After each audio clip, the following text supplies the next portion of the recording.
बोटाच्या एका स्पर्शाने संबंध जगातील घडामोडी व दिग्गजांच्या प्रतिक्रिया पाहण्यासाठी राजमुद्रा न्यूज लाईव्ह हे ॲप डाउनलोड करा आणि आमच्या चॅनलला सबस्क्राईब करा. तंत्र शिक्षण संचालनालय महाराष्ट्र राज्य तथा महाराष्ट्र राज्य तंत्र शिक्षण महामंडळ मुंबई यांच्या सहकार्याने मातोश्री प्रतिष्ठान आयोजित करिअर गायडन्स सेमिनार या कार्यक्रमात उपस्थित प्रमुख वक्ते महाराष्ट्रातील ख्यातनाम करिअर मार्गदर्शक इंजिनियर विवेक वेलणकर, तंत्र शिक्षण संचालनालयाचे उपसंचालक डॉक्टर महेश शिवणकर, मातोश्री प्रतिष्ठानचे सचिव व्यंकटचारी, व्यवस्थापकीय संचालक अरविंद पाटील यांच्या उपस्थितीत हा देखणा सोहळा संपन्न झाला. ऑनलाईन प्लॅटफॉर्मच्या माध्यमातून देशभरातील हजारो विद्यार्थी व पालकांनी करिअर गायडन्स सेमिनारचा लाभ घेतला.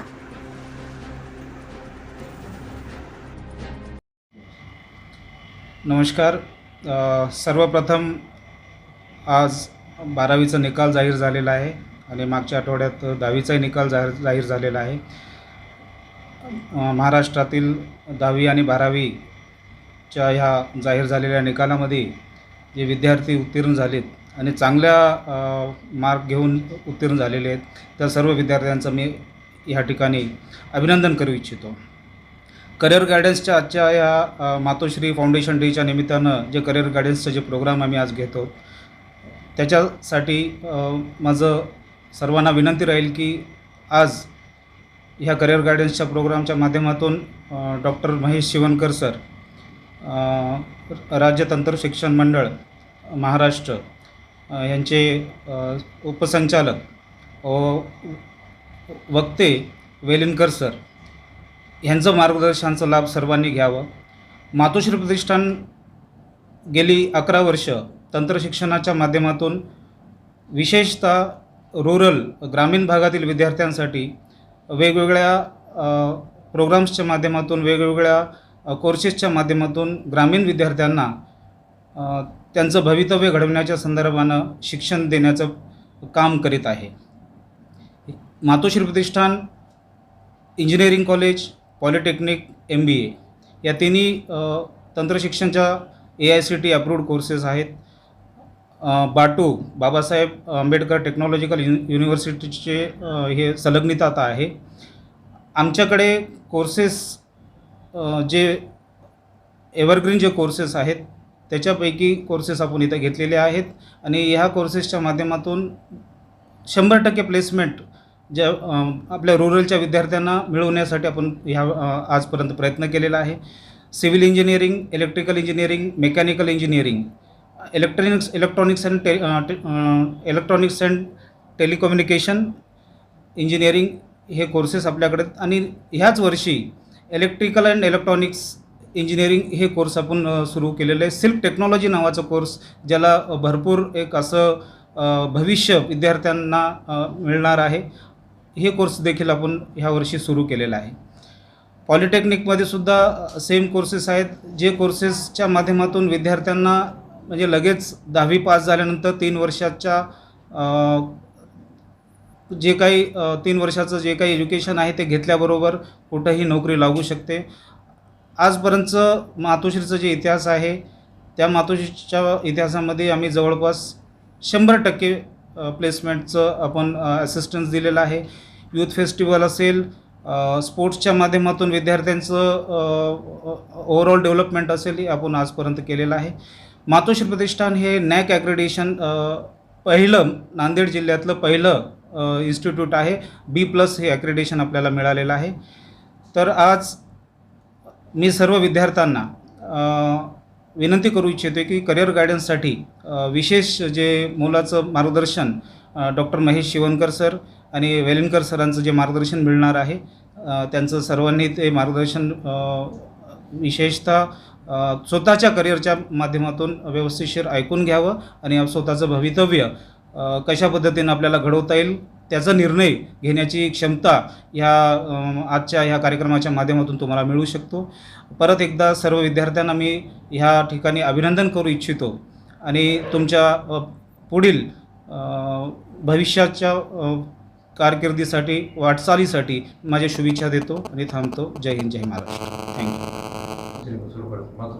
आजच्या करिअर गायडन्समध्ये मातोश्री प्रतिष्ठानमार्फत सर्वांचे हार्दिक स्वागत. इंजिनिअरिंग, MBA, पॉलिटेक्निक अशा दर्जेदार शिक्षणासोबतच मातोश्री प्रतिष्ठानने समाजहिताचे उपक्रम राबविलेले आहेत. त्याचाच एक भाग म्हणून आजचा हा कार्यक्रम सर्व ग्रामीण भागातील विद्यार्थी व पालकांसाठी हा करिअर गायडन्सचा हा उपयुक्त असा कार्यक्रम आयोजिलेला आहे. करोनानंतर जागतिक स्तरावरील सर्व क्षेत्रातील कार्यशैली बदलल्यामुळं बेकारी वाढते की काय अशी शंका विद्यार्थ्यांच्या मनामध्ये आहे. संकटंसुद्धा संधी घेऊन येतात, पण ती संधी नेमकी आणि वेळीच ओळखता आली पाहिजे. यासाठीच करिअर गायडन्स करण्यासाठी, करिअर मार्गदर्शन करण्यासाठी doctor Mahesh Shivankar, director technical education, व विवेक वेलणकर यांच्यासारखे अभ्यासू व अनुभवी मार्गदर्शक आपल्याला मातोश्री प्रतिष्ठानने उपलब्ध करून दिलेले आहेत.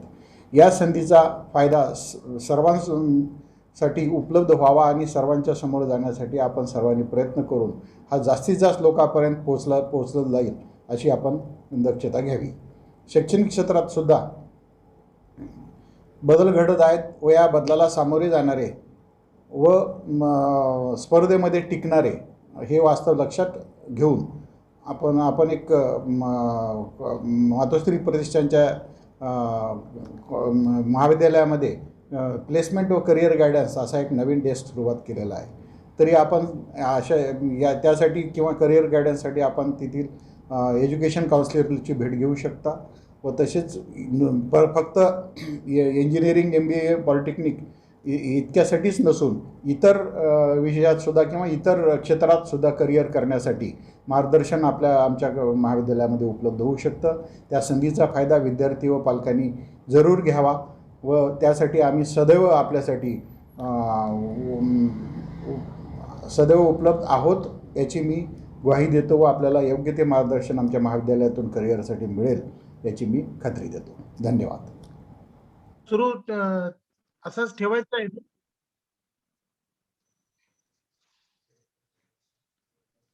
आपल्याला हा कार्यक्रम सुरू ठेवायचा आहे ना, का अजून काही वाट पाहिजे किंवा कोणी अजून जॉईन होणार? सर आपण कंटिन्यू करायचा आहे कार्यक्रम. कंटिन्यू करायचा. फेसबुक लाईव्ह आहे हे. Okay okay. नाही, त्याच्यासाठी मी विचारलं कारण मला इथे थोडीशी वेगळी संख्या दिसली. झूम प्लॅटफॉर्मवरची संख्या जी काही आहे ती झूम प्लॅटफॉर्मवर सर आपण कमी जणांना शेअर केलेले आहे, पण हा कमी प्रोग्राम जण. जो आहे लाईव्ह आहे. Okay okay. तर या निमित्ताने मला ज्या काही गोष्टी आपल्या समोर मांडायच्या आहेत, विशेषतः या कार्यक्रमामध्ये सम्मिलित जे ॲस्पायरिंग विद्यार्थी आहेत, जे इच्छुक विद्यार्थी आहेत, तसेच त्यांचे पॅरेंट्स, तसेच काही माजी विद्यार्थी देखील या ठिकाणी जर उपस्थित असतील तर माझा मुद्दा फक्त मला जो महत्वाचा वाटतो, ज्याचा आत्ताच उल्लेख देखील झाला, की पॅन्डेमिकच्या सिच्युएशन मध्ये शिक्षणाकडे दुर्लक्ष होतं की काय, प्रवेश कमी होत आहेत की काय, ऑनलाईन शिक्षण झाल्यामुळे शिक्षणाचा दर्जा हा खूप मोठ्या प्रमाणावर कॉम्प्रोमाइज होतो की काय, शिक्षण पूर्ण जरी झालं तरी पुढे नोकरीच्या काय संधी आहेत, इत्यादी अनेक एक प्रकारची चलबिचल मोठ्या प्रमाणावर विद्यार्थी वर्गामध्ये दिसून येते, पालकांमध्ये दिसून येते. साधारणपणे 10वी आणि 12वीच्या नंतर आता CBSE चे पण निकाल लागलेले आहेत 12वीचे. याच्यानंतर करिअर गायडन्स या क्षेत्रावर आपल्याला जेव्हा बोलायचं असतं किंवा काही जणांना त्याच्यातली अधिकची माहिती, अधिक चिकित्सक पद्धतीने काही गोष्टी जाणून घ्यायच्या असतात,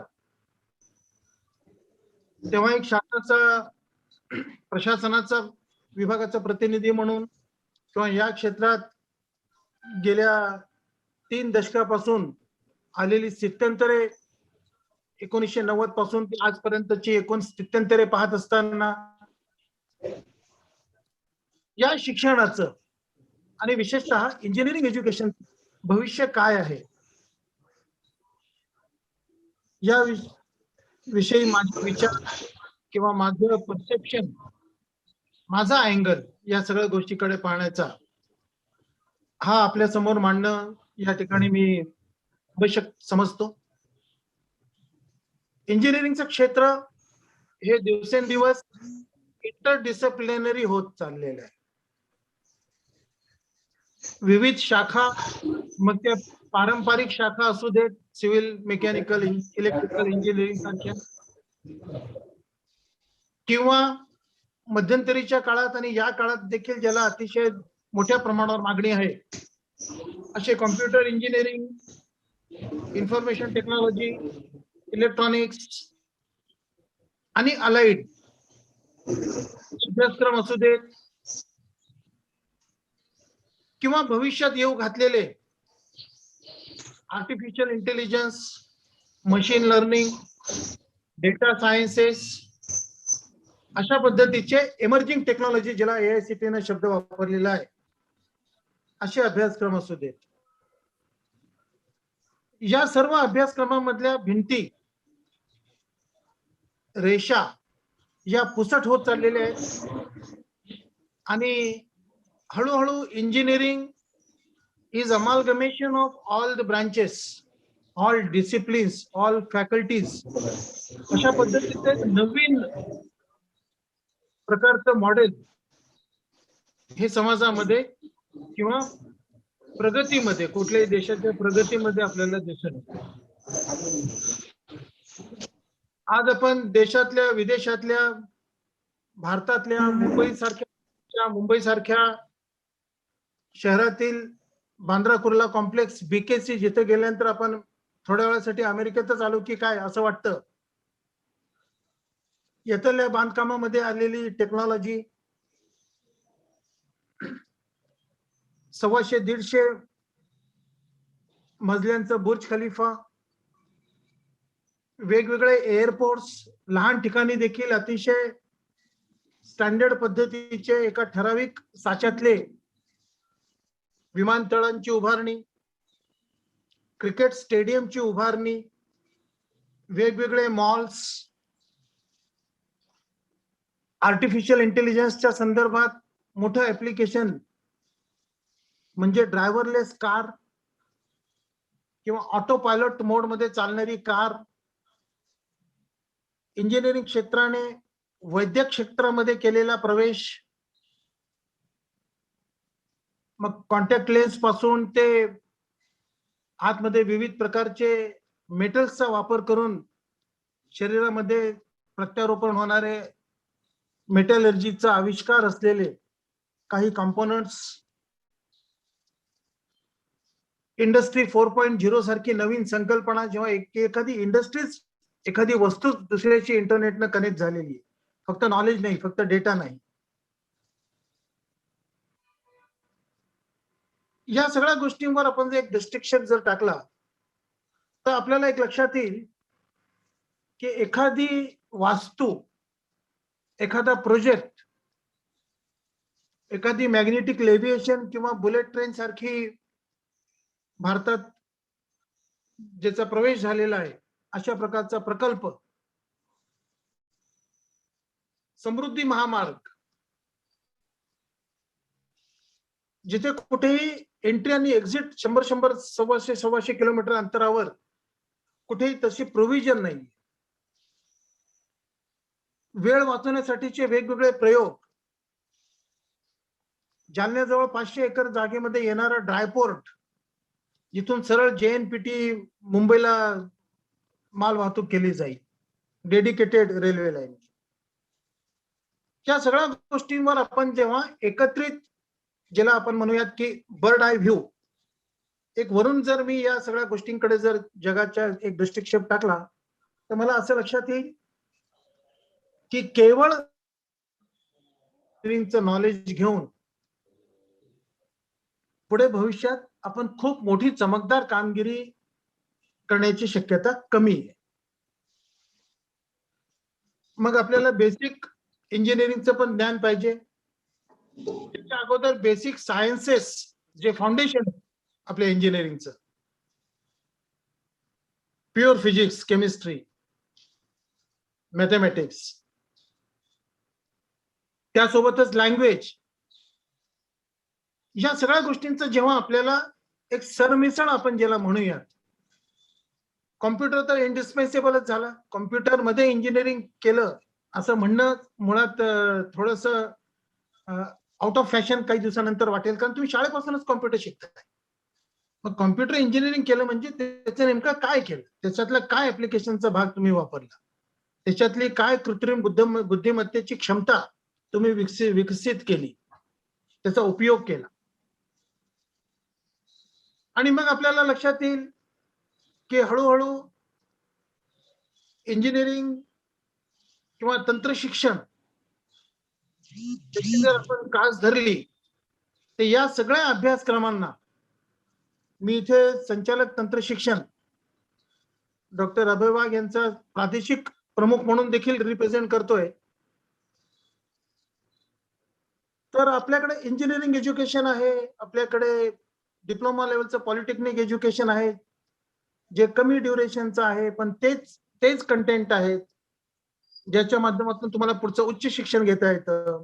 त्याच्यानंतर आपण ME MTech करू शकतो. त्याच्यामध्ये पुन्हा आणखीन थोड्याशा प्रमाणात आपण स्पेशलायझेशन करू शकतो. काही जण रिसर्चच्या नंतर पोस्ट डॉक्टरल रिसर्च, आणखीन या प्रकारचं सूक्ष्म ज्ञान या इंजिनिअरिंग मध्ये घेण्यासाठीची ही वेगवेगळ्या पायऱ्या आहेत. आणि त्यासाठीच असलेलं सगळ्यात महत्वाचा जो भाग आहे तो आहे एकतर इन्फ्रास्ट्रक्चर आणि दुसरा आहे ह्युमन कॅपिटल. मग हे ह्युमन कॅपिटल, अशी व्यक्ती, असे प्राध्यापक, असे गाईड, असे मेंटर्स, असे जे आपल्या अवतीभोवती आहेत, जे एखाद्या कदाचित बऱ्याचदा तर असं अनुभवायला येतं की अतिशय छोट्या गावातून यांची सुरुवात झालेली असते आणि आज मोठमोठ्या इंटरनॅशनल कंपनीमध्ये किंवा मोठमोठ्या वरिष्ठ पदावर आहेत. जिथं 15-20 हजारांना सुरुवात झालेली असते, आज त्यांचे पॅकेजेस मिलियन आणि बिलियन मध्ये आहेत. अशी उदाहरणं जर आपल्या आजूबाजूला दिसत असतील, आपल्या जवळचेच कोणीतरी असतील किंवा काही जणांचं ऐकिवात आपल्या असेल, तर हे या गोष्टीचं द्योतक आहे की हे एज्युकेशन, हे प्रोफेशनल एज्युकेशन, याची जर आपण निवड केली आपल्या 10वी-12वीच्या नंतरच्या करिअर ऑप्शन मध्ये, या गोष्टीला जर आपण प्राधान्य दिलं, तर एक अतिशय खात्रीशीर भविष्य आणि भवितव्य हे दोन्ही आपण घडवू शकतो. सर्वसाधारणपणे डिग्री झाल्यानंतर, इंजिनिअरिंगची डिग्री झाल्यानंतर किंवा काही जणांच्या बाबतीत पॉलिटेक्निक एज्युकेशन झाल्यानंतर ताबडतोब कोणती नोकरी मिळाली आणि किती पॅकेज होतं, हे जे प्रश्न येतात, तर हे प्रश्न मला असं वाटतं की किमान पहिले 5 वर्ष कोणी विचारायला नको. 5 वर्षाच्या नंतर मात्र तुमचं पॅकेज पण वाढलं पाहिजे, तुमचं पद पण मोठं झालं पाहिजे.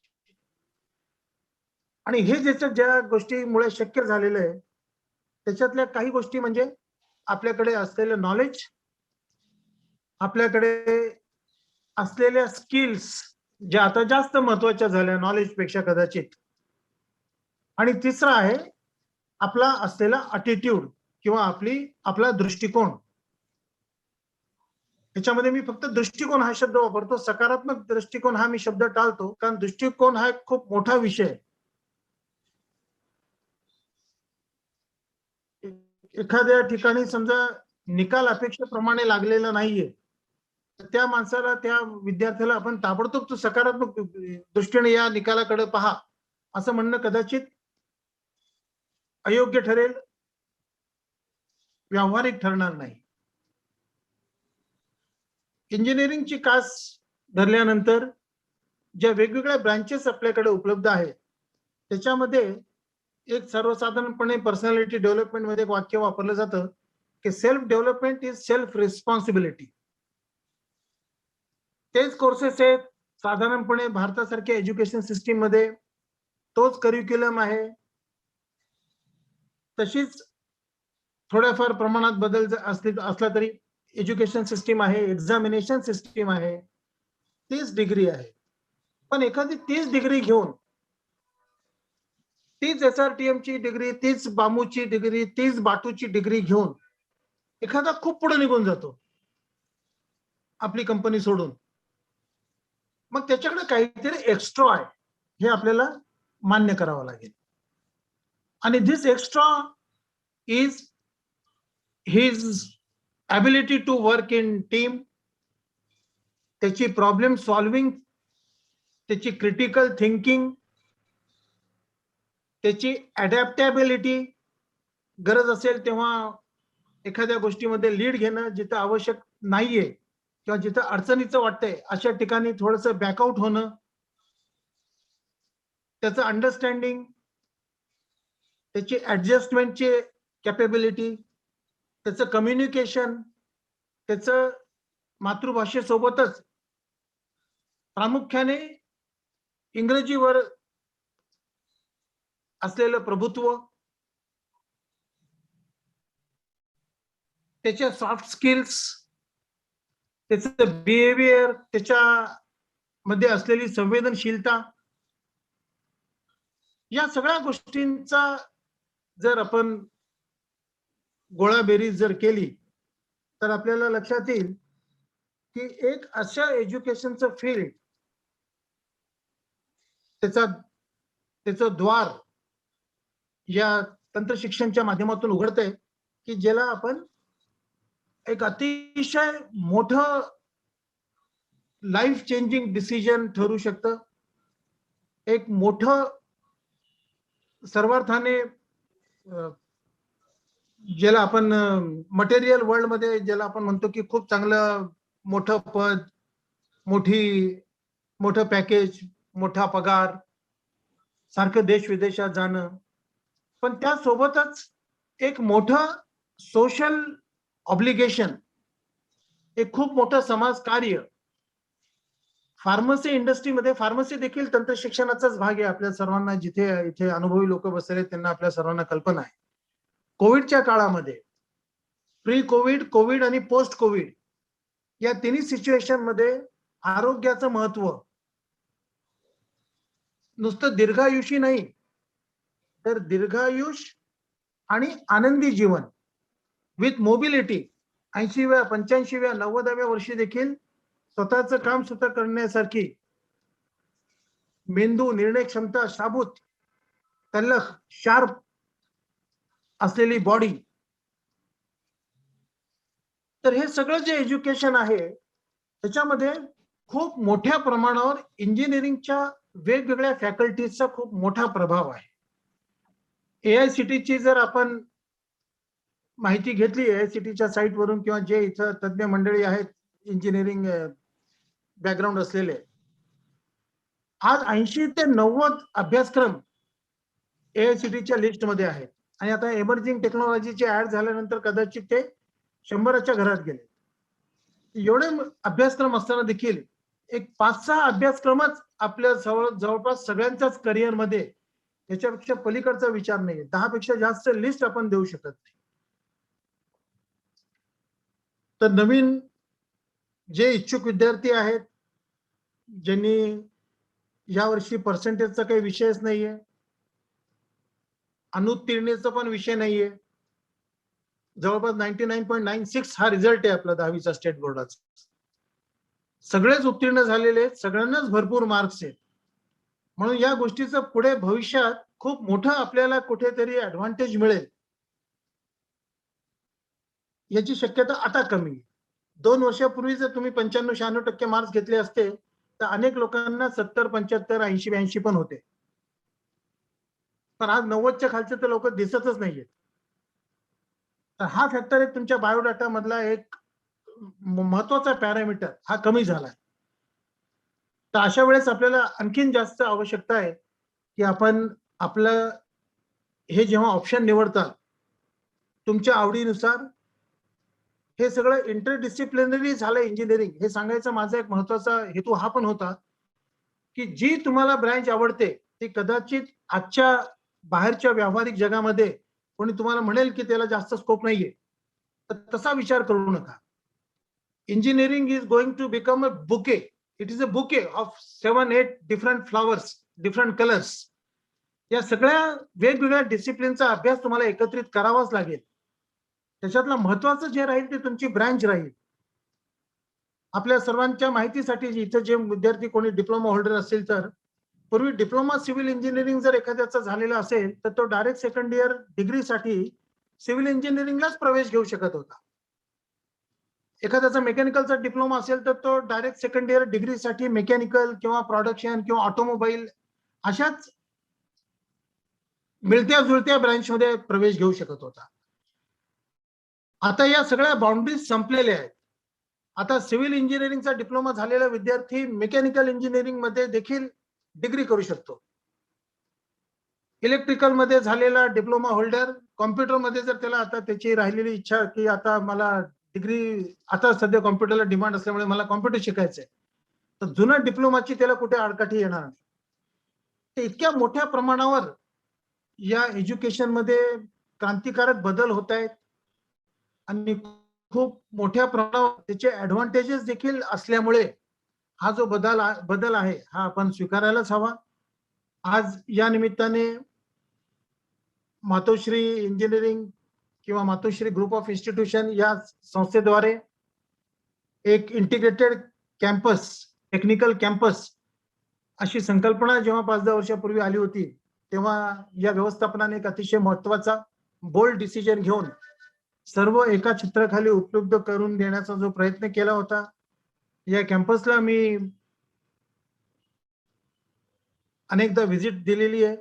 एक चांगलं इन्फ्रास्ट्रक्चर, एक चांगला माइंडसेट, एक चांगलं सपोर्टिव्ह मॅनेजमेंट, चांगली फॅकल्टी आणि या सगळ्यांचा एकत्रित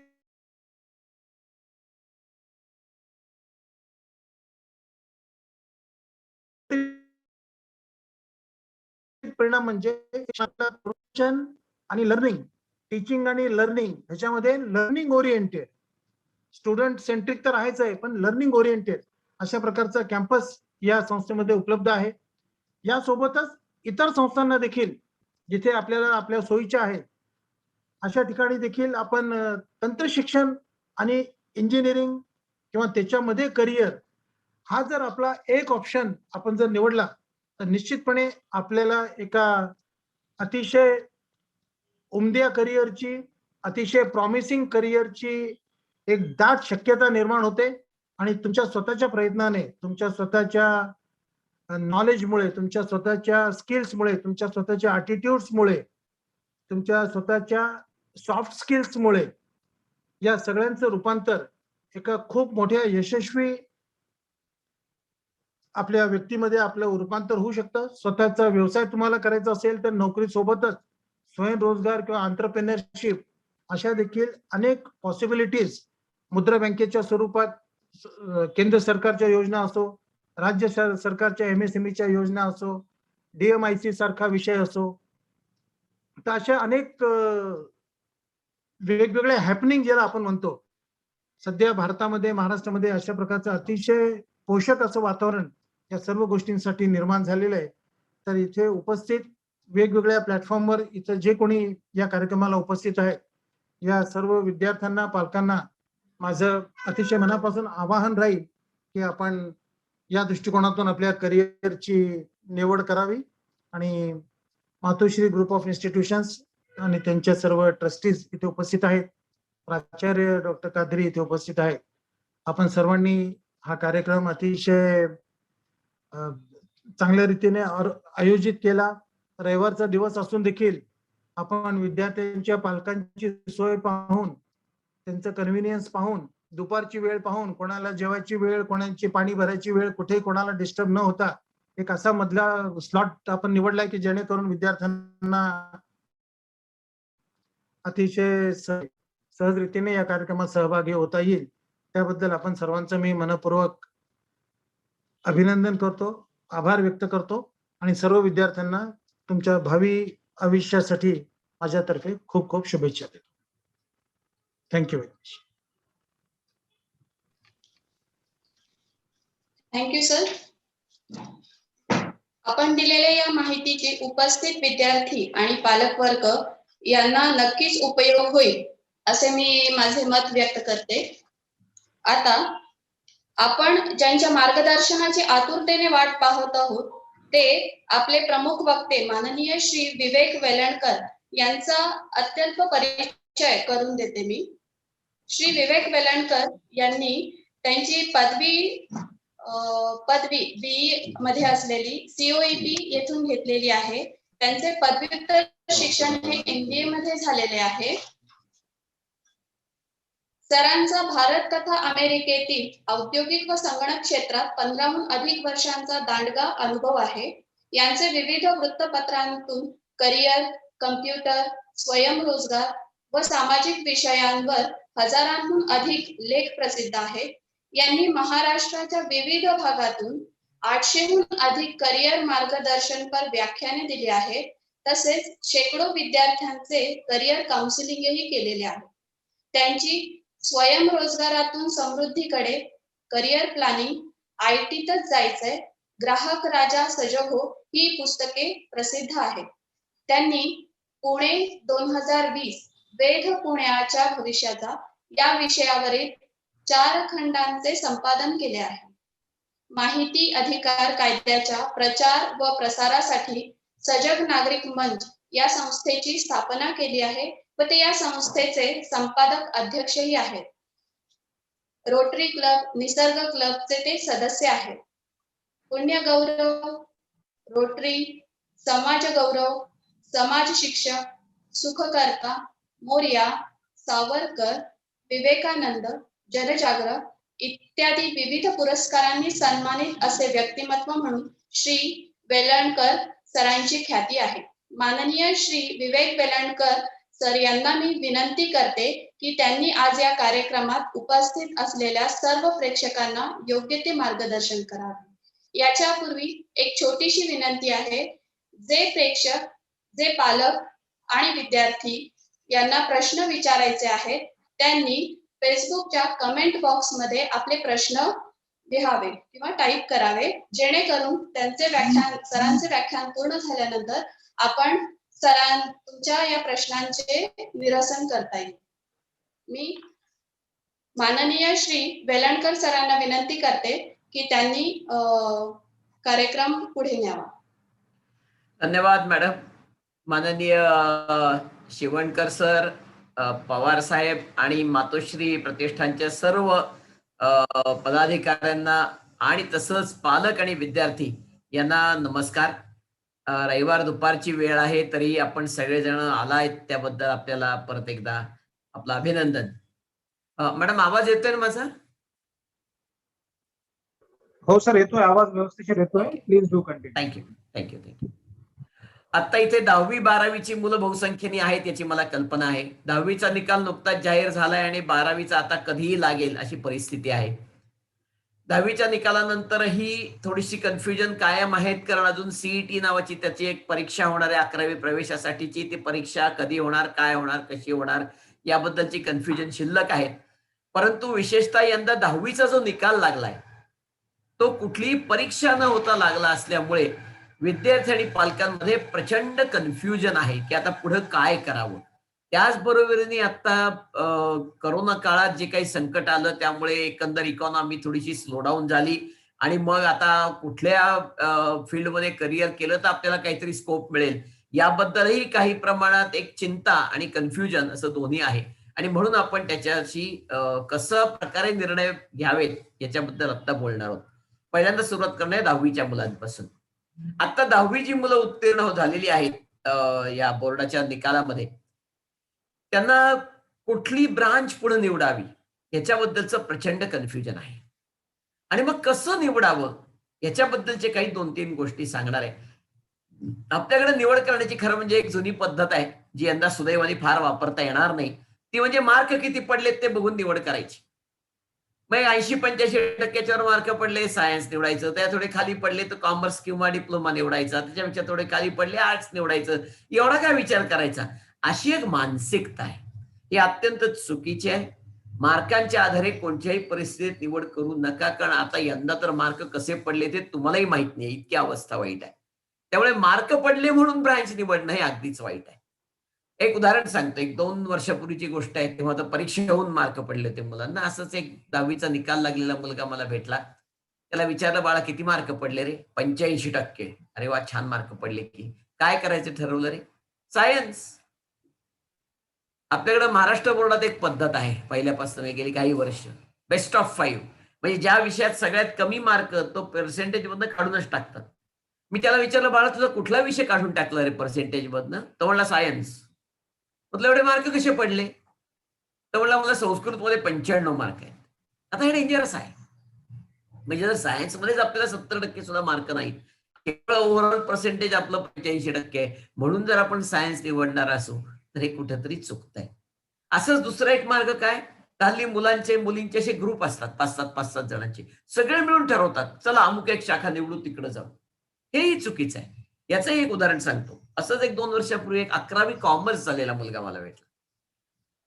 मला म्हटलं की मी 11वी कॉमर्स झालो खरा, पण आपल्याला काही झेपत नाही बुवा. म्हटलं काय झालं रे? नाही फार थेअरी असते म्हणलं, एवढं मला लिहायला जमतच नाही.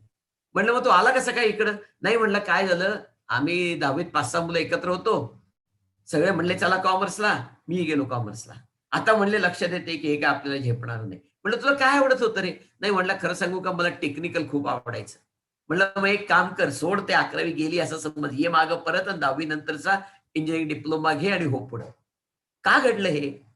काय म्हणले मित्रमंडळी, काय म्हणले आजूबाजूचे, काय म्हणले नातेवाईक, याच्या बेसिसवर निर्णय. मग काय करायला पाहिजे? सोपा आहे विषय खरं म्हणजे काय करायला पाहिजे. आता 10वीला तुम्ही जेवढे काही विषय शिकलाय, मग त्यात फिजिक्स असेल, केमिस्ट्री असेल, बायोलॉजी असेल, अल्जेब्रा असेल, जॉमेट्री असेल, इतिहास असेल, भूगोल असेल, नागरिकशास्त्र असेल, इंग्लिश, मराठी, हिंदी, संस्कृत जेवढे काही विषय शिकलाय तेवढे एका कागदावर लिहून काढा. त्याचे 3 भाग करा. खूप आवडलेला, जमलेला, झेपलेले विषय पहिल्या भागात, मध्यम आवडलेले, जमलेले, झेपलेले विषय दुसऱ्या भागात आणि अजिबात न आवडलेले, जमलेले, झेपलेले विषय तिसऱ्या भागात.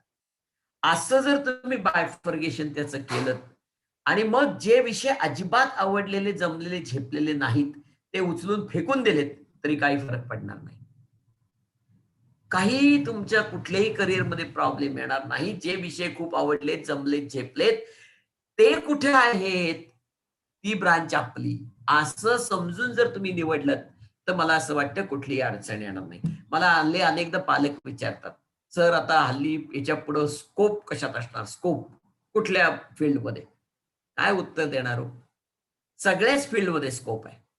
वरच्या 25% आणि कुठल्याही फील्डमध्ये गेलं तरी स्कोप नाहीच आहे खालच्या 25% आणि म्हणून आपल्या आवडीच्या विषयांमध्ये आपण जर पुढे जायचा प्रयत्न केला तर आपण वरच्या 25% असण्याची शक्यता खूप जास्त आहे आणि मग आपल्याला स्कोप चांगला मिळण्याची शक्यता जास्त आहे.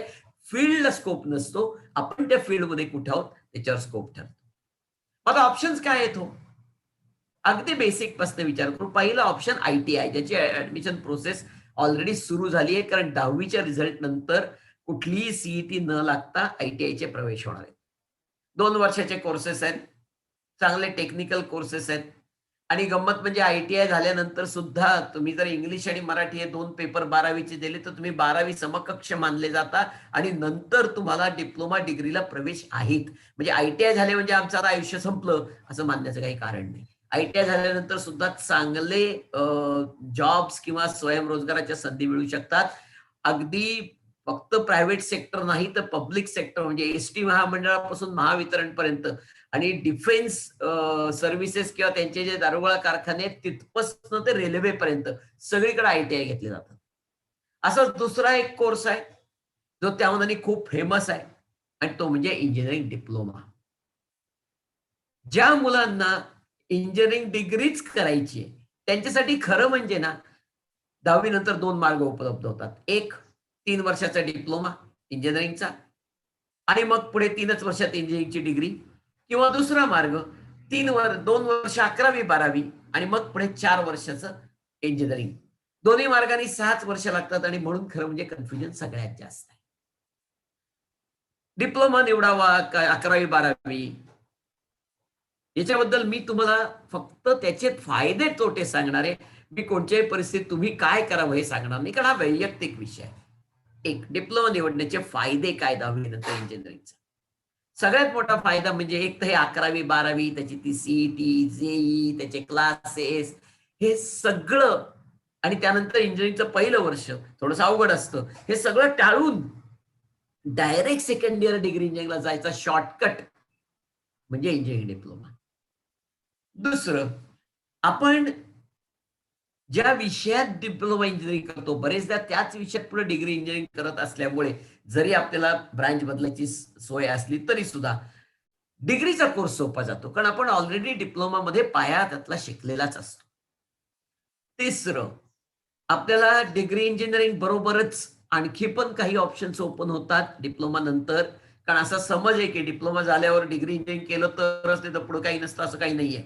बीबीए आहे, बीसीए आहे, आर्किटेक्चर आहे, नंतर आपल्याकडे खूप चांगले कोर्सेस आता आले बीव्होक नावाने, म्हणजे बॅचलर ऑफ व्होकेशनल डिग्री. हे सगळे कोर्सेस हे डिप्लोमा नंतर ओपन होतातच. त्यामुळे पुढच्या डिग्री शिक्षणाच्या सोयी या इंजिनिअरिंग डिग्री बरोबरच अन्य डिग्र्यांमध्ये पण डिप्लोमा झाल्यावर सोय होऊ शकते. चौथी गोष्ट, डिप्लोमा झाल्यानंतर आपल्याला जर वाटलं की बाबा नाही झालं एवढं माझं शिक्षण बास आहे, मला आता याच्या जोरावरच काहीतरी करायचंय, तर डिप्लोमा हे प्रोफेशनल क्वालिफिकेशन आहे. आणि त्या प्रोफेशनल क्वालिफिकेशन मधनं आपल्याला उत्तम जॉब्स प्रायव्हेट सेक्टर्स फक्त नाही तर पब्लिक सेक्टरमध्ये सुद्धा मिळू शकतात.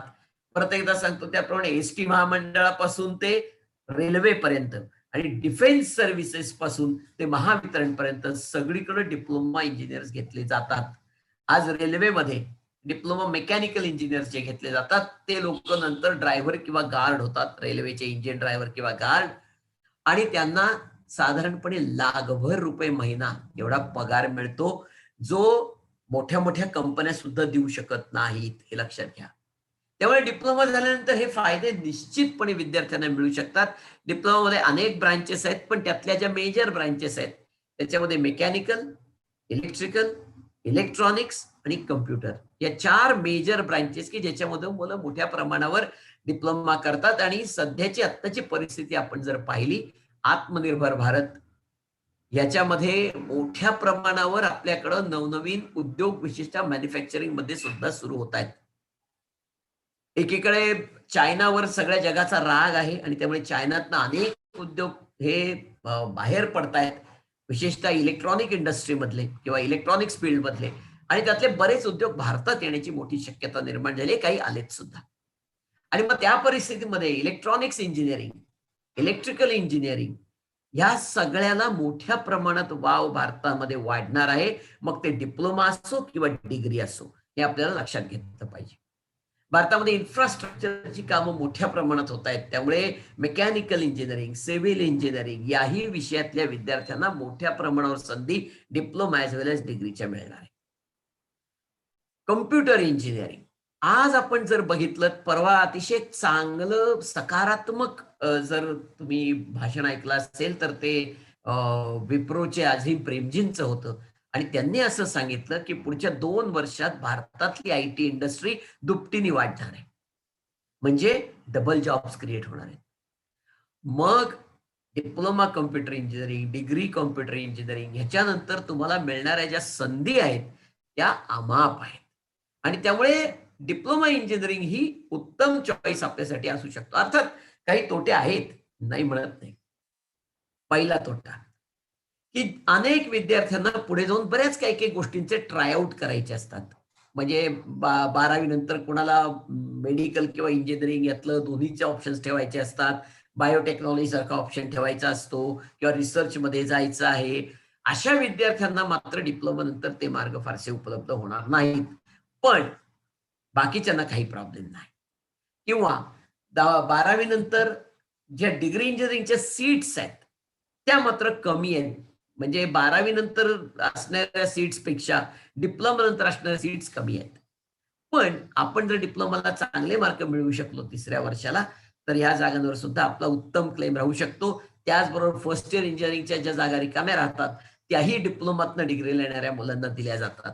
आणि त्यामुळे डिप्लोमा इंजिनिअरिंग हा एक चांगला ऑप्शन आपल्याकरता निश्चितपणे उपलब्ध आहे. आपण सगळे जर नांदेड या भागातले असाल तर अतिशय जुनी आणि चांगली संस्था मातोश्रीच्या रूपाने आपल्याकडे आहे, आणि त्यामुळे आपण तिथे हा नक्की प्रयत्न करू शकता. विशेषतः डिप्लोमा इंजिनिअरिंगच्या ऍडमिशन सुरू झालेल्या आहेत. फॉर्म फिलिंग ऑलरेडी सुरू आहे. ऑल इंडिया, ऑल महाराष्ट्र बेसिसवरच ते सगळं चालतं डीटीच्या अंतर्गत. आणि मग त्याच्यामध्ये आपल्याला प्रेफरन्स देता येतात ब्रांच ॲज वेल ॲज कॉलेजचे. कुठलीही 11वीची सीईटी डिप्लोमा इंजिनिअरिंगसाठी लागणार नाही. आत्ताच्या तुमच्या 10वीच्या मार्कांवर प्रवेश आहे. आणि रिक्वायरमेंट काय आहे? 35% मार्क. म्हणजे थोडक्यात तुम्ही पास झाले पाहिजे. यंदा तर कोणाला 50%च्या खाली मार्क असतील असं मला वाटतच नाही. त्यामुळे डिप्लोमा इंजिनिअरिंगचा मार्ग आपल्या सगळ्यांकरता खुला आहे. आणि मग हे सगळं झाल्यानंतर काय आहे खाली? Arts, commerce, science. अजून एक गोष्ट सांगतो, डिप्लोमा इंजिनिअरिंगला कोणी गेलं पाहिजे. एक, ज्यांनी मराठी मीडियम मधनं 11वी 10वी पर्यंत शिकलेत ना, पूर्ण मराठी मीडियम, म्हणजे सायन्स आणि मॅथमॅटिक्स सुद्धा, गणित आणि शास्त्रीय विषय सुद्धा पूर्ण मराठी मीडियम मधनं शिकलेत, त्यांना 11वी 12वीला इंग्लिश मीडियम एकदम घेणं थोडंसं जड जातं. आणि 4 ते 6 ते 8 महिने सुद्धा काही वेळेला त्या इंग्लिश मीडियमशी अकॅस्टम व्हायला जातात. आणि 11वी 12वी ऑलरेडी छोटं आहे, त्याच्यामधले 6-8 महिने गेले तर त्या मुलांना 12वी नंतरच्या परीक्षांमधलं यश काहीसं कमी मिळू शकतं. डिप्लोमामध्ये 3 वर्ष असतात. 3ऱ्या वर्षाच्या मार्कांवर सेकंड इयर डिग्रीला प्रवेश आहे. त्यामुळे त्या इंग्लिश मिडियमचे अकॅस्टम व्हायला 6-8 महिने पहिल्या वर्षाचे गेले म्हणून अडचण येत नाही. म्हणून जे पूर्ण मराठी मीडियम मधनं शिकलेत त्यांच्याकरता डिप्लोमा इंजिनिअरिंग हे चांगला ऑप्शन असू शकतो. फिजिक्स, केमिस्ट्री, मॅथमॅटिक्स हे 3 विषय उत्तम असले तरच आपल्याला खरं म्हणजे 11वी 12वी करून डिग्री इंजिनिअरिंगचा मार्ग चोखाळता येऊ शकतो. पण अनेक मुलं अशी आहेत ज्यांना फिजिक्स मॅथ्स आवडतं पण केमिस्ट्री अजिबात आवडत नाही.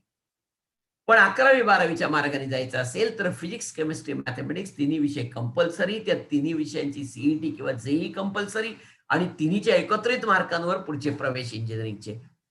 व्हेअरएज तुम्ही जर डिप्लोमाला गेलात 10वी नंतरच्या, मेकॅनिकल असेल, इलेक्ट्रॉनिक्स असेल, इलेक्ट्रिकल असेल, कॉम्प्युटर असेल, आयटी असेल, कुठलाही असेल, तर मात्र आपल्याला केमिस्ट्री या विषयाला तोंड द्यावं लागत नाही. आणि मग केमिस्ट्री आवडत नाही म्हणून इंजिनिअरिंग सोडायची वेळ आपल्यावर येऊ शकत नाही, हे लक्षात घेतलं पाहिजे. म्हणून अशा विद्यार्थ्यांनी डिप्लोमाचा मार्ग स्वीकारणं त्यांना निश्चित फायद्याचं ठरेल. Coming to arts, commerce, science.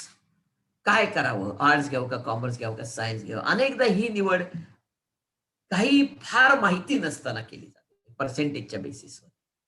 आता मुळातच या तिन्ही ब्रांचेस मधनं 12वी झालेल्या विद्यार्थ्यांना अनेक ऑप्शन्स कॉमन आहेत की त्याला अमुकच ब्रांच पाहिजे असं काही नाही. से फॉर एक्झाम्पल लॉ, वकिली, 12वी नंतर 5 वर्षाचा कोर्स आहे हा वकिलीचा. त्याकरता वेगळी सीईटी आहे 12वीच्या वर्षी, पण त्या सीईटीला आर्ट्स, कॉमर्स, सायन्स कशाचेच विषय नाहीत.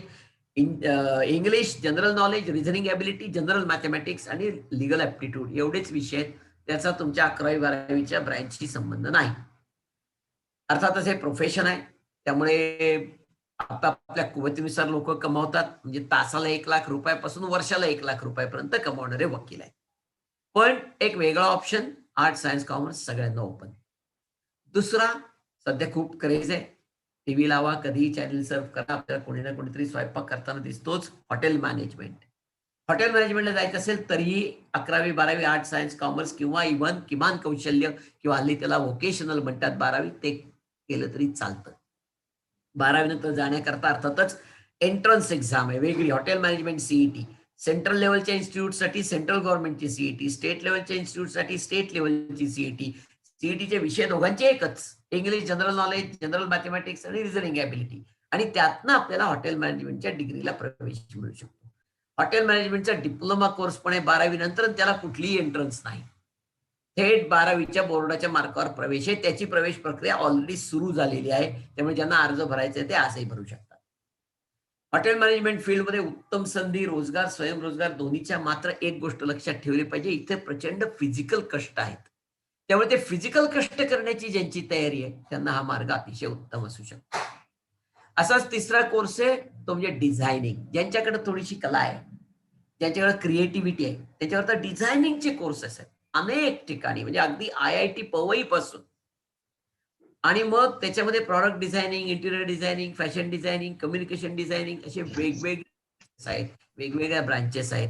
आणि मग प्रत्येक इन्स्टिट्यूट म्हणजे IIT पवईची separate entrance exam, NID national institute of डिझायनिंगची separate entrance exam, NIFT national institute of fashion technology separate entrance exam, अशा प्रत्येक इन्स्टिट्यूटची सेपरेट एंट्रन्स एक्झाम होते आणि त्यातनं विद्यार्थ्यांना प्रवेश मिळू शकतो.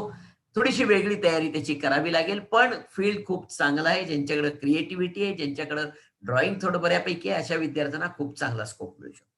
BFA bachelor of fine arts 12वी नंतर 3 वर्षाचा कोर्स आहे. हा अनेक ठिकाणी उपलब्ध आहे. सगळ्यात चांगला अर्थातच मुंबईच्या जे स्कूल ऑफ आर्ट्स मध्ये त्याच्याकरता वेगळी एंट्रन्स एक्झाम 12वी नंतर घेतली जाते आणि त्या एंट्रन्स एक्झामला फक्त ड्रॉइंगचे 4 पेपर आहेत. बाकी काही नसतं. आर्ट्स, कॉमर्स, सायन्स कोणताही विद्यार्थी त्यातनं पुढे जाऊ शकतो. अनेक विद्यार्थ्यांना पुढे स्पर्धा परीक्षा द्यायची इच्छा आहे. MPSC, UPSC वगैरे 10तली 2 मुलं हल्ली तशीच म्हणतात. त्याच्यासाठी सुद्धा आर्ट्स, कॉमर्स, सायन्स कुठल्याही ब्रँचची डिग्री चालते, कुठल्याही स्पेसिफिक डिग्री आवश्यक नाही. किंबहुना ज्यांना खरंच स्पर्धा परीक्षाच द्यायच्या आहेत त्यांनी आर्ट्स किंवा कॉमर्सच घ्यावं, सायन्सच्या भानगडीत पडूच नये. तर मग त्यांना 11वी पासून स्पर्धा परीक्षांचा अभ्यास सुरू करता येईल, रोज 5-6 तास. कारण आर्ट्स कॉमर्समध्ये वेळच कमी असतो तुमच्या कॉलेजचा आणि मग खूप वेळ आपल्याला उरतो की ज्याचा आपल्याला उपयोग करता येऊ शकतो. मास कम्युनिकेशन सध्या खूप क्रेज आहे. मीडिया, मास कम्युनिकेशन याची मोठ्या प्रमाणावर रेडिओ चॅनेल्स, टीव्ही चॅनेल्स, वर्तमानपत्र, साप्ताहिक, मासिक ही सातत्याने वाढत आहेत आणि त्या परिस्थितीमध्ये या मीडिया मधल्या एक्सपर्ट्सना संधी मिळू शकते. 12वी नंतर आणि ग्रॅज्युएशन नंतर दोन्ही वेळेला आपल्याला मास कम्युनिकेशनमध्ये जाण्याची संधी मिळू शकते. त्यामुळे असे कॉमन अनेक विषय आहेत किंवा ब्रँचेस आहेत ज्याच्यामध्ये आपण 11वी 12वी आर्ट्स, कॉमर्स, सायन्स कशातही जाऊ शकतो. मगाशी जो मी उल्लेख केला होता तो मुद्दाम करण्याची आवश्यकता आहे की 12वी नंतर विद्यार्थ्यांना एक वेगळं ऑप्शन उपलब्ध झालेला आहे आणि तो ऑप्शन आहे BVOC, 12वी नंतरचा व्होकेशनल डिग्री कोर्स. हा डिग्री कोर्स आहे. त्यामुळे डिग्री नंतरचे सगळे फायदे त्या कोर्समधनं आहेत. म्हणजे डिग्री नंतर तुम्हाला MBA ला जाता येतं, डिग्री नंतर तुम्हाला MPSC, UPSC करता येतं आणि ही प्रॅक्टिकल डिग्री आहे. म्हणजे 60% प्रॅक्टिकल आणि 40% थेअरी. अनेक कोर्सेस आहेत त्यात, अगदी सॉफ्टवेअर डेव्हलपमेंट पासून ते मल्टीमीडिया ग्राफिक्स पर्यंतचे आहेत. रेफ्रिजरेशन, एअर कंडिशनिंग पासून ते अगदी ज्या विद्यार्थ्यांना डाटा सायन्स मध्ये काही करायचे त्यांच्यापर्यंत असे अनेक प्रकारचे या BVOC मध्ये कोर्सेस उपलब्ध आहेत. रिटेल मॅनेजमेंट मधले चांगले कोर्सेस उपलब्ध आहेत आणि मग त्याच्यामध्ये विद्यार्थ्यांना डिग्री तर मिळतेच पण साइड बाय साइड त्यांच्याकडे चांगला अनुभव तयार होतो. हा एक त्याचा ऍडव्हान्टेज म्हणून लक्षात घेतला पाहिजे. कॉमर्समध्ये अर्थातच 3 चांगली प्रोफेशनल क्वालिफिकेशन्स आहेत. CA, CS आणि CMA. हे तिन्ही प्रोफेशनल क्वालिफिकेशन्स आहेत. 12वी नंतर तुम्हाला त्याची एंट्रन्स एक्झाम देता येते आणि मग एंट्रन्स एक्झाम मधनं थ्रू झालात तर त्यानंतर इंटरमिजिएट एक्झाम असते, त्याच्यातनं थ्रू झालात की फायनल एक्झाम असते. पण ही तिन्ही क्वालिफिकेशन्स आहेत, ही प्रोफेशनल क्वालिफिकेशन असल्यामुळे तुम्हाला 2-3 वर्षाची इंटर्नशिप ही करावीच लागते, त्याशिवाय तुम्हाला फायनल डिग्री मिळत नाही. मग CA ला 3 वर्षाची, CS ला 2 वर्षाची वगैरे. पण इंटर्नशिप म्हणजे प्रत्यक्ष कामाचा अनुभव हा घेणं आवश्यक असतं आणि म्हणूनच या प्रोफेशनल क्वालिफिकेशनची बाजारातली किंमत खूप जास्त आहे. याचं कारण तुम्ही नुसते थेअरी शिकत नाही तर तुम्ही प्रोफेशनल अनुभव घेतलेला असतो आणि त्यामुळे तुम्ही एक्सपिरियन्स म्हणून बाहेर पडता, त्याचा फायदा तुम्हाला नक्की मिळू शकतो. त्यामुळे हे तिन्ही प्रोफेशनल डिग्र्यांसाठी प्रयत्न करता येऊ शकतात कॉमर्समधनं. मात्र त्याकरता खूप चिकाटी आणि जिद्द ही विद्यार्थ्यांकडे आवश्यक असते कारण त्यांचे रिझल्ट कमी लागतात. पण ज्यांच्याकडे चिकाटी आहे, जिद्द आहे, चांगली बैठक आहे अभ्यासाची, लॉंगर अवर्स पण अभ्यास करण्याची यांची तयारी आहे, त्यांना या कोर्सेसमधनं किंवा या परीक्षांमधनं यश मिळून हे प्रोफेशनल क्वालिफिकेशन त्यांना मिळू शकतात. आता आपण पॅन्डेमिक मध्ये बघितलं की 2 फील्डला खूप महत्व आलं. एक म्हणजे हेल्थ सायन्सेस आणि दुसरं इकॉनॉमी. म्हणजे आज ज्याला काही फारसं कळत नाही तोही म्हणतो इकॉनॉमीची परिस्थिती काही चांगली नाही. इकॉनॉमिक्स या विषयाला खूप चांगलं महत्व आहे. 11वी 12वी आर्ट्स, कॉमर्स, सायन्स कशातही तुम्ही केलं तरी 12वी नंतर इकॉनॉमिक्स मध्ये तुम्हाला ग्रॅज्युएशनला जाताच येतं. मात्र फक्त ग्रॅज्युएशन करून परत नाही, पोस्ट ग्रॅज्युएशन करण्याची आवश्यकता आहे. पण खूप चांगल्या संधी या इकॉनॉमिक्स मधून मिळू शकतात ज्यांना तो विषय आवडेल त्यांच्यासाठी. त्यामुळे इकॉनॉमिक्स मध्ये मास्टर्स पर्यंत तुम्ही जाणं हे इकॉनॉमिक्स मधल्या यशाचं गमक असू शकतं. त्यामुळे इकॉनॉमिक्स मध्ये पण चांगली करिअर्सची सर्व प्रकारच्या विद्यार्थ्यांना मिळू शकतात. नाव कमिंग टू सायन्स, कारण आपल्याकडे नॉर्मली जास्ती मुलांचा कल हा सायन्स कडे असतो. सायन्स मध्ये जाणाऱ्या विद्यार्थ्यांना काय काय ऑपॉर्च्युनिटीज आहेत? Medical, engineering, IT, information technology, BT, biotechnology, pharmacy, architecture, agriculture, merchant navy आणि पायलट हे मेजर 9 अव्हेन्यूज या विद्यार्थ्यांकरता आहेत. आता त्याकरता मात्र आपल्याला विषय जे निवडायचे ते खूप केअरफुली निवडायला लागतील. ज्यांना मेडिकललाच जायचंय, त्यांना फिजिक्स, केमिस्ट्री, बायोलॉजी विषय 11वीला निवडलेच पाहिजेत. त्यांना मॅथमॅटिक्स निवडलं नाही तरी चालतं, कारण ती जी एंट्रन्स एक्झाम आहे मेडिकलची NEET नावाची, त्याला फक्त PCB विषयच आहेत.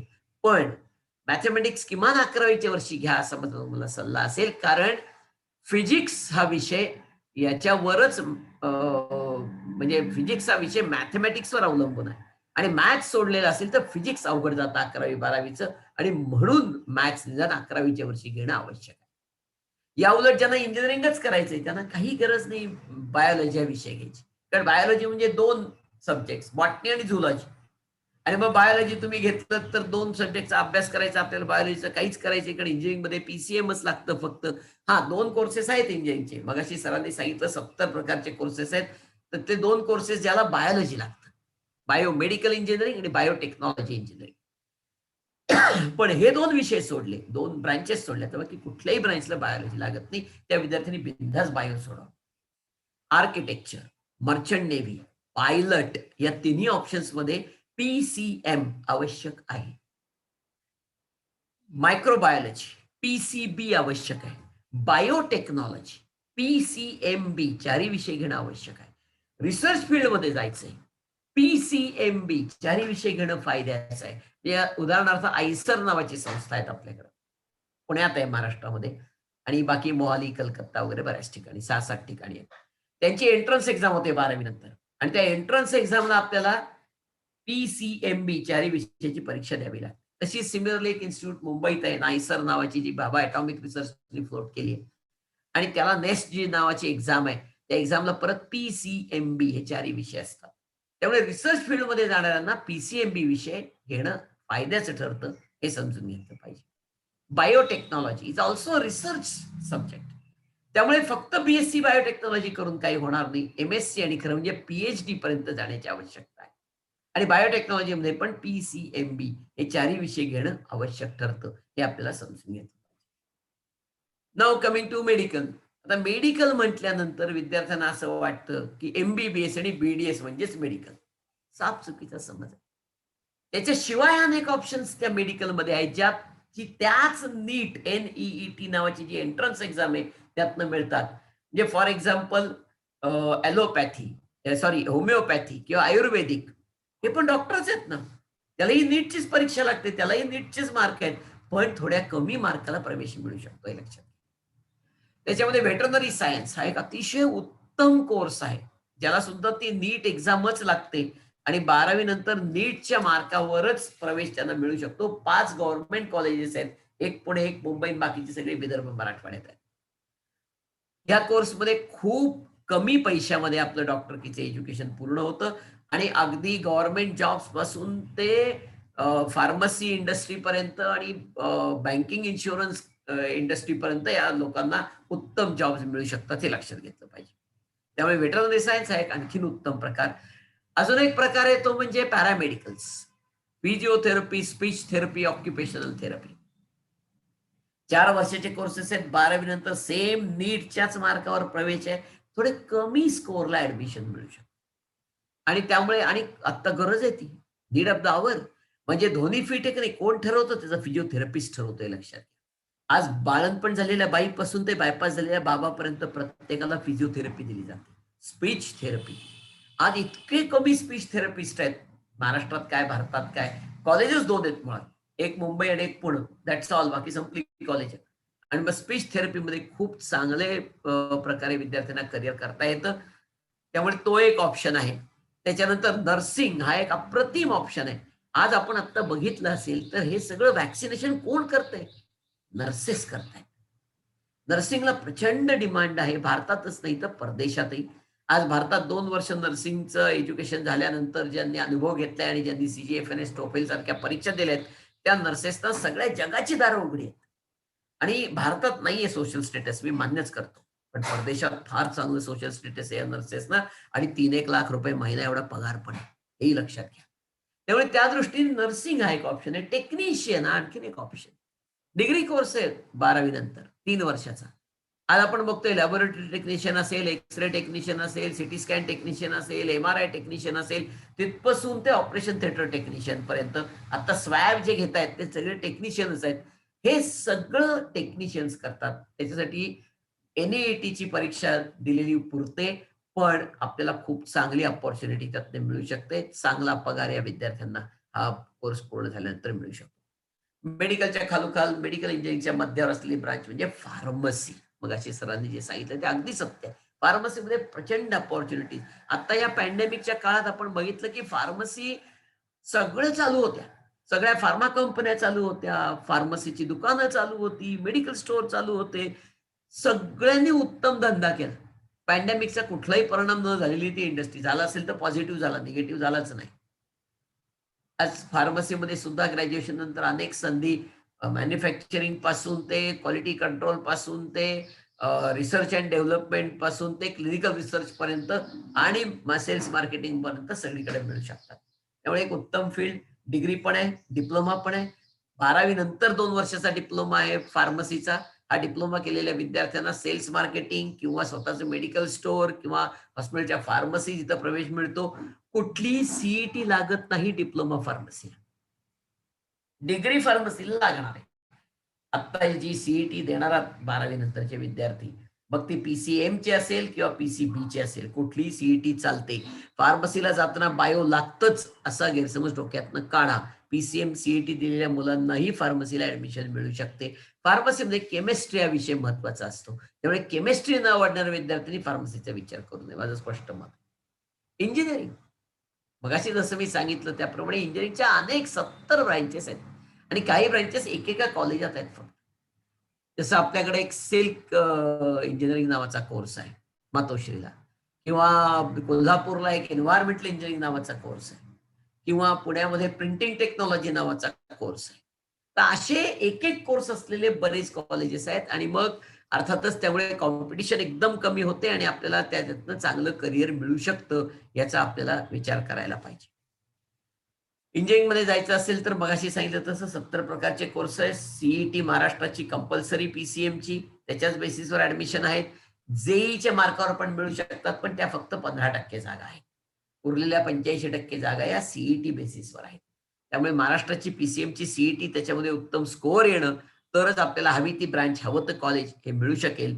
परत एकदा आता मातोश्रीचं आपण जे त्या सेमिनारमध्ये आहोत त्यांच्याकडे सुद्धा इंजिनिअरिंगचे कोर्सेस अतिशय चांगले आहेत. बेसिक कोर्सेस, मगाशी प्रत्येक कोर्सचं कुठे कुठं ऍप्लिकेशन होतं ते ऑलरेडी सांगितलंय. मेकॅनिकल असेल, इलेक्ट्रिकल असेल, इलेक्ट्रॉनिक्स असेल, कम्प्युटर इंजिनिअरिंग असेल. खूप चांगला ऑप्शन 12वी नंतरचा हा इंजिनिअरिंगचा CETच्या किंवा JEEच्या माध्यमातून आपल्याला मिळू शकणार आहे किंवा मिळू शकतो. त्याच्यानंतर आहे ते म्हणजे रिसर्च फील्ड. जसं मी मगाशी सांगितलं त्याप्रमाणे आयसर सारखी संस्था आहे, नायसर सारखी संस्था आहे. PCMB मध्ये 4 वर्षाचा 5 वर्षाचा डायरेक्ट मास्टर ऑफ सायन्सचा कोर्स आहे आणि आपल्याला रिसर्चमध्ये जाण्याची उत्तम संधी मिळू शकते. याच्याशिवाय 12वी नंतर BScचा कोर्स आपण घेतला तर त्यानंतर डायरेक्ट IITs किंवा युनिव्हर्सिटी ऑफ सायन्सेस बँगलोर इथे MSc करण्याची सोय आहे. त्याकरता BScच्या शेवटच्या वर्षी एक एंट्रन्स एक्झाम JAM नावाची ती द्यावी लागते. अनेक मुलांना जसं भारत मंगळावर गेला, चंद्रावर गेला, तसं अनेक मुलांना वाटायला लागलं की आपल्याला स्पेस सायन्सेसमध्ये इस्रोमध्ये जायचंय. आहे 12वी नंतर एक संधी इस्रोमध्ये जायची. त्याकरता एक इन्स्टिट्यूट आहे IIST नावाची, इंडियन ऑफ स्पेस टेक्नॉलॉजी. तिथे जर आपल्याला ऍडमिशन मिळू शकली तर त्याच्यानंतर तिथल्या मुलांना डायरेक्ट इस्रोमध्ये ऍब्सॉर्बमेंट आहे हे लक्षात ठेवा. हाही रिसर्चच ऑप्शन म्हणायला हरकत नाही. फक्त अतिशय चांगले मार्क JEE ऍडव्हान्सला सुद्धा मिळवावे लागतील तर IIST सारख्या संस्थेमध्ये आपल्याला प्रवेश मिळू शकेल. मर्चंट नेव्ही 2 प्रकारचे लोक लागतात. आज सगळ्या जगाचा कारभार हा जहाजांच्या माध्यमातून चालतो. सगळं ट्रान्सपोर्टेशन आहे, सी ट्रान्सपोर्टेशन आहे. आणि मग त्याच्यासाठी जे लागणारे कोर्सेस आहेत त्याच्यामध्ये 2 भाग आहेत. एक BSc नॉटिकल सायन्स 3 वर्षाचा आणि दुसरा नेव्हल इंजिनिअरिंग 4 वर्षाचा. आणि मग त्याच्याकरता अर्थातच तुम्हाला एक वेगळी एंट्रन्स एक्झाम ही मॅरिटाईम युनिव्हर्सिटीची द्यावी लागते. ती तुम्ही थ्रू केली तर मग कॉलेज लेवलला इंटरव्ह्यू म्हणा किंवा छोटीशी रिटर्न एक्झाम घेऊन तुम्हाला या मर्चंट नेव्हीच्या कोर्सेसला प्रवेश मिळू शकेल. एक खूप चांगला ऑप्शन आहे मर्चंट नेव्ही सुद्धा, हे लक्षात ठेवायला हरकत नाही. त्याच्यानंतरचा एक अतिशय चांगला ऑप्शन म्हणजे डिफेन्स सर्व्हिसेस. 12वी नंतर डिफेन्समध्ये जाण्याच्या 4 अपॉर्च्युनिटीज आहेत. मुलं आणि मुली दोघांना एक अपॉर्च्युनिटी आहे त्यातली, आणि उरलेल्या 3 अपॉर्च्युनिटी फक्त मुलांसाठी. दोघांना कॉमन असली अपॉर्च्युनिटी कुठली? Arm forces medical college Hadapsar Pune. इथे मुलं किंवा मुली दोघांनाही प्रवेश आहे 12वी नंतर NEET नीट एक्झामच्याच मार्कांवर. 100 मुलं आणि 25 मुली दरवर्षी तिथे घेतल्या जातात. सगळं एज्युकेशन फुकट आहे, आणि त्यानंतर आपल्याला भारतीय सैन्य दलांमध्ये साधारण 1 लाख रुपये महिन्याच्या पगारावर ऍब्सॉर्ब केलं जातं. इतकी चांगली अपॉर्च्युनिटी आहे. पण त्याच्याशिवाय मुलांकरता मात्र आणखीन 3 अपॉर्च्युनिटीज आहेत. त्यातलं एक आहे NDA नॅशनल डिफेन्स अकॅडमी, राष्ट्रीय संरक्षण प्रबोधिनी, खडकवासला पुणे. अख्ख्या देशात तेवढी एकच आहे. त्यांची एंट्रन्स एक्झाम होते दर 6 महिन्याला एंट्रन्स एक्झाम, आणि मग त्या एंट्रन्स एक्झाम मधनं आपण थ्रू झालो तर त्यानंतर मात्र आपल्याला SSB इंटरव्ह्यू नावाचा एक खूप ट्रिकी इंटरव्ह्यू असतो, लेंदी इंटरव्ह्यू असतो, 5 दिवस चालतो. ते इंटरव्ह्यू द्यावं लागेल, त्यातनं थ्रू झालो तर आपली मेडिकल होईल, आणि मग आपल्याला NDA मध्ये प्रवेशाची संधी मिळेल. NDA प्रवेशासाठी 400 मुलं दर 6 महिन्याला एलिजिबल होतात, हे लक्षात घ्या. दुर्दैवाने महाराष्ट्राचं मात्र त्यात कॉन्ट्रीब्युशन अत्यंत कमी आहे, कारण आपल्या मुलांपर्यंत हे मेसेजेस पोहोचत नाही. त्यामुळे NDA एंट्रन्स देऊन आपल्याला ऑफिसर म्हणून 3 वर्षाच्या कोर्स नंतर हे आर्मी, नेव्ही, एअरफोर्स मध्ये जाता येऊ शकतं. 2 इंजिनिअरिंग कॉलेज आहेत की जिथे फ्री इंजिनिअरिंग आहे, कुठलीही फी नाही, राहणं, जेवण, खाण सगळं फुकट. त्यातलं एक आहे पुण्याजवळ college of military engineering Dapodi. ते आर्मीसाठीचे इंजिनियर तयार करतं, इंडियन आर्मीसाठीचे.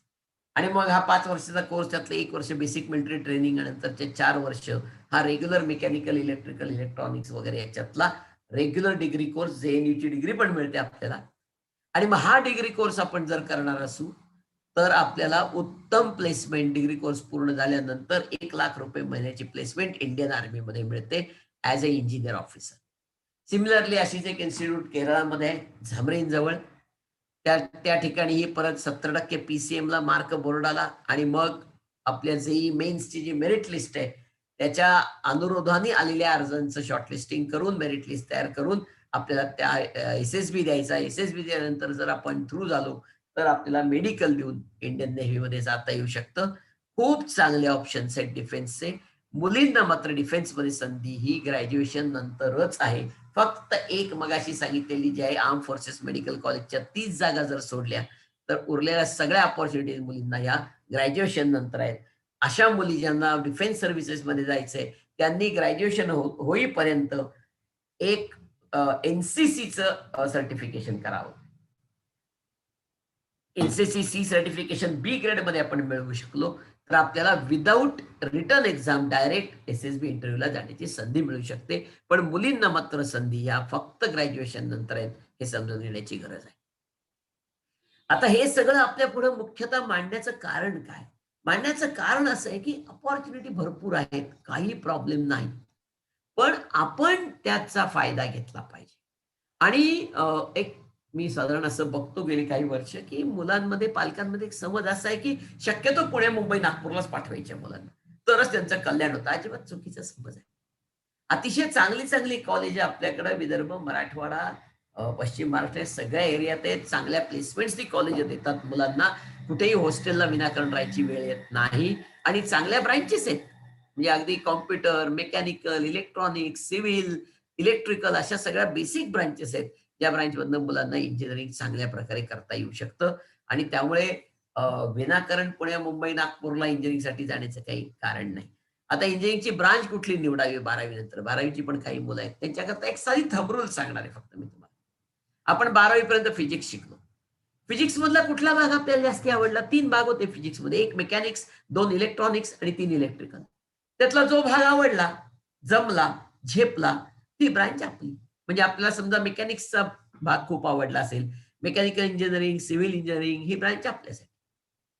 आपल्याला इलेक्ट्रॉनिक्स खूप आवडलं असेल तर इलेक्ट्रॉनिक्स इंजिनिअरिंग, ENTC किंवा इन्स्ट्रुमेंटेशन इंजिनिअरिंग ह्या ब्रांचेस आपल्यासाठी. असा कुठेतरी थंब रूल आपल्याला लावून मग ब्रांच निवडावी लागेल, जी बऱ्याचदा बरोबरच ठरते. आणि म्हणून 12वी नंतर जी मुलं आता पुढे जात आहेत त्यांना CET तर द्यावीच लागेल. JEE पण काहींनी दिली असेल, काहींचे अजून एक ऑप्शन पूरग्रस्त भागातल्या मुलांना मिळू शकतो. त्याच्यानंतर मग जेई ॲडव्हान्स्ड हे सगळं आहे. पण आपल्याला ह्या परीक्षा मात्र चांगल्या प्रकारे द्याव्याच लागतील. 10वीत 11वीत जाणाऱ्या मुलांकरता स्पेसिफिकली सांगतो. नीट असेल, जेईई असेल, सीईटी असेल, या ज्या एंट्रन्स एक्झाम आहेत मेडिकल इंजिनिअरिंग, फार्मसी, ॲग्रिकल्चरच्या, त्यांच्यामध्ये आपल्याला उत्तम मार्क मिळायला हवे असतील तर आपल्याला 11वी पासून तयारी करायला पाहिजे.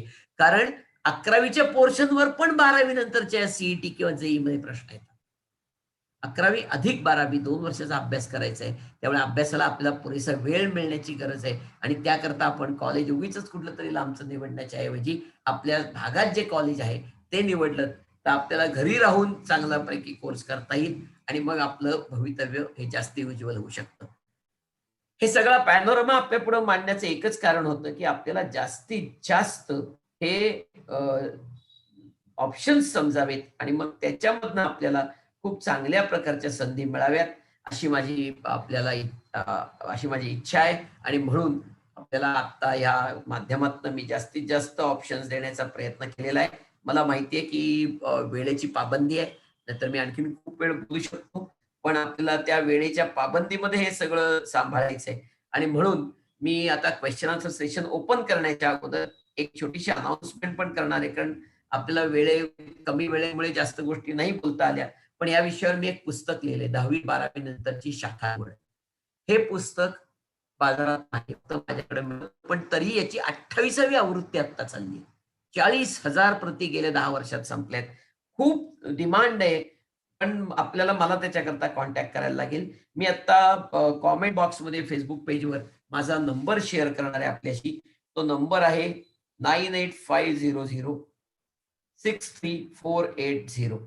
आपण ह्याच्यावर मला कॉन्टॅक्ट करून या पुस्तकासाठी आपल्याला जर आवश्यकता वाटली तर नोंदणी करू शकता आणि मग त्याप्रमाणे मी ते आपल्यापर्यंत नक्की पोहोचवू शकेन.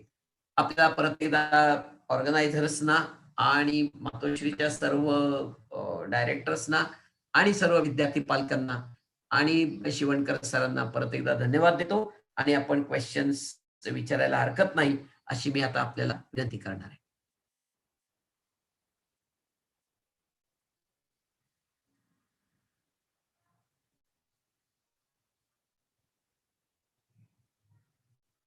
हॅलो.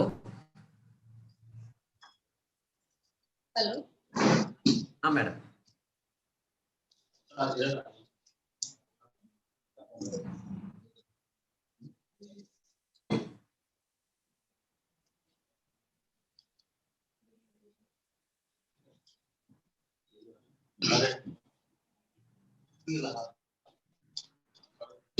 धन्यवाद सर. हॅलो. हा नमस्कार. नमस्कार सर. सर आपण आपल्याला एक आवर्जून एक छोटी म्हणजे मला माहिती देऊ इच्छिते मी की या कार्यक्रमाची जी माहिती होती ही आम्ही 7 प्रमुख वर्तमानपत्रातून प्रसिद्ध केलेली आहे आणि या वाईड पब्लिसिटीमुळे मोठ्या संख्येने विद्यार्थ्यांनीही लाभ घेतला आहे असे मी मानत आहे सर. आता मी यानंतर मातोश्री प्रतिष्ठानचे स्कूल ऑफ इंजिनिअरिंगचे अधिष्ठाता डॉक्टर एफ.झेड. काझी यांना विनंती करते की त्यांनी आभार प्रदर्शन करून या कार्यक्रमाची सांगता करावी. Doctor F Z. Kazi sir. Thank you, madam. Well, good afternoon to all the dignitaries on the dais and all the audience, those who are listening this program.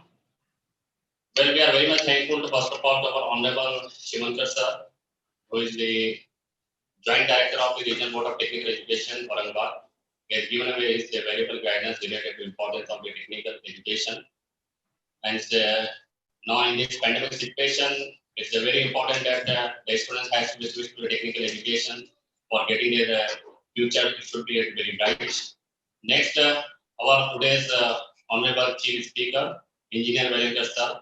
Thank you very much, sir, for giving your time, and you have given a very wonderful brief and everything in detail related to career guidance, which field that student has to choose after the passing in the 10th standard and after the 12th standard, and which is very valuable for their future life, and how that they have to choose the correct career path so that their future should become the very bright. So you have given a very wonderful task, sir. Thank you very much for giving a wonderful speech, and hope that students will definitely follow your this valuable guidance, and their future will be bright for this thing. Well, on behalf of the Matushri Pratishthan Group of Institution, I am very glad that all my board of directors, our honorable managing director, sir, Indy Patil, sir, our honorable President Kamali Pawar, sir, our honorable board of director, our secretary, our Venkatji Chari, sir. Next, our board of directors, honorable Devidas Pawar, sir, and all the board of directors, they have given a opportunity that we have to arrange this such career guidance program in the life for all the students in this pandemic situation. So hope that students have enjoyed this program. And I just want to say in brief about that the Matushri Pratishthan Group of Institution that our board of directors they have established this institute, as our honorable chief speaker has told that how they are to choose one of the very good engineering college. If suppose some student want to do their future in the engineering and technical education. So in that regard, that instead of going to Pune and Bombay, that we have just our board of directors established one of the very institute in the Nanded region, and students have to take the benefit of that thing because our institute has got a 9B+ grade within a very short span of time. Our students top in the university, they got the gold medalists in the universities. Even though our students they are working in some MNC companies, they are working in foreign countries also, and all the students those who have just completed their BTech as well as MTech as well as MBA, which we have just recently launched 2 new branches in our institute, that is Steel Technology and another one is Electronics Engineering, which is the emerging technologies. So these are the 2 new branches that we have launched. We have the computer science engineering, we have the civil engineering, mechanical engineering, even though we have the PG courses in the mechanical engineering, computer science engineering, diploma also institute that we have, in that we are running the civil, mechanical, computer science, and in that also the students have a very good opportunity for doing their future, they're doing their career, and in MBA that we have the finance branch. So these are the some branch that we have very anyhow that students and parents, we are requesting that you just give one visit those who belong to this Nanded region area, and hope that all the students have to enjoy this session. Thank you everyone, those who are just partially or those who are just supported for the completion of this program in a very good, successful manner. So we are very thankful to each and everyone. Thank you very much. And if you have any doubt, if you want any queries related to this technical education also, we just contact on this number that we are giving. One number is here, that is 7038 299 525. So anytime, number I am repeating once again, 7038. Hello, everyone please note down this number. If you have any doubt, you can contact on this number or any queries related to this technical education, 7038 299 525. So once again, thanks to everyone for joining this program. Thank you. Very much. Thank you all. Thank you. Thank you. Thank you very much, sir.